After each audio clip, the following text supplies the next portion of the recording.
Assalamualaikum warahmatullahi wabarakatuh. Perkenalkan, nama saya Ari Damayanti dari kelas reguler D dengan NIM 16092420235. Di sini saya akan menjelaskan tentang kedudukan bahasa Indonesia sebagai bahasa nasional dan bahasa negara. Apa sih bahasa itu? Bahasa adalah sistem komunikasi yang digunakan oleh manusia baik secara lisan, tulisan, isyarat, maupun simbol. Bahasa memungkinkan orang untuk mengekspresikan pikiran, perasaan, dan gagasan.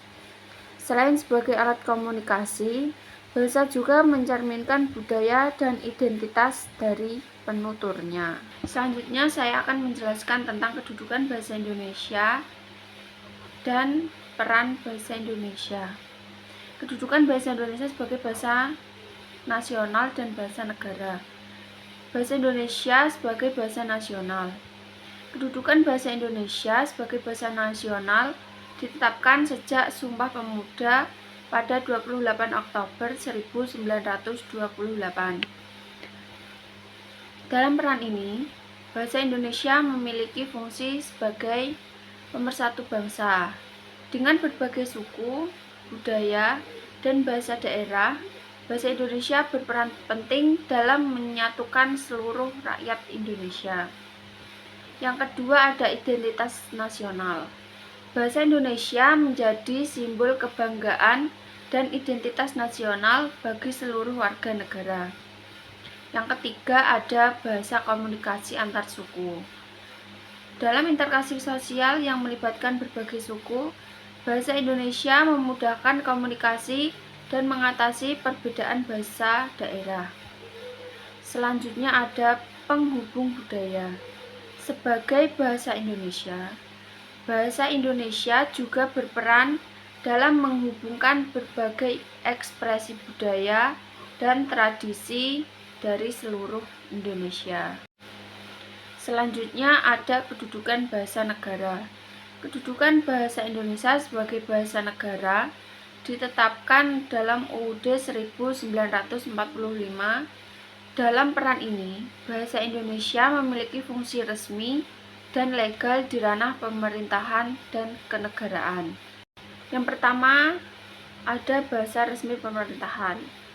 Bahasa Indonesia digunakan dalam seluruh administrasi, surat menyurat, dan dokumen-dokumen resmi negara. Yang kedua, ada bahasa pengantar dalam pendidikan.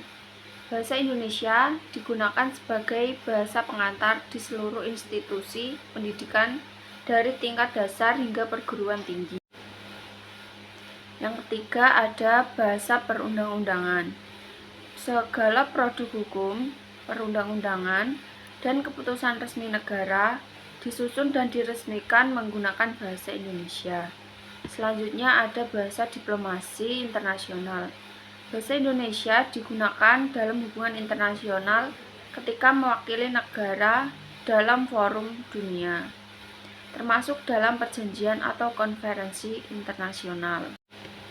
Selanjutnya ada peran bahasa Indonesia dalam kehidupan sosial dan kenegaraan. Yang pertama, bahasa Indonesia sebagai bahasa pemersatu.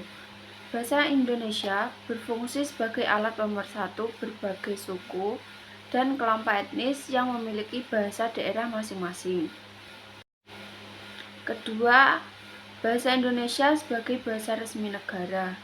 Dalam kehidupan kenegaraan, bahasa Indonesia digunakan sebagai bahasa resmi di seluruh aspek pemerintahan, perundang-undangan, dan diplomasi.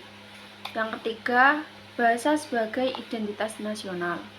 Bahasa Indonesia menjadi simbol identitas nasional dan kebanggaan bangsa.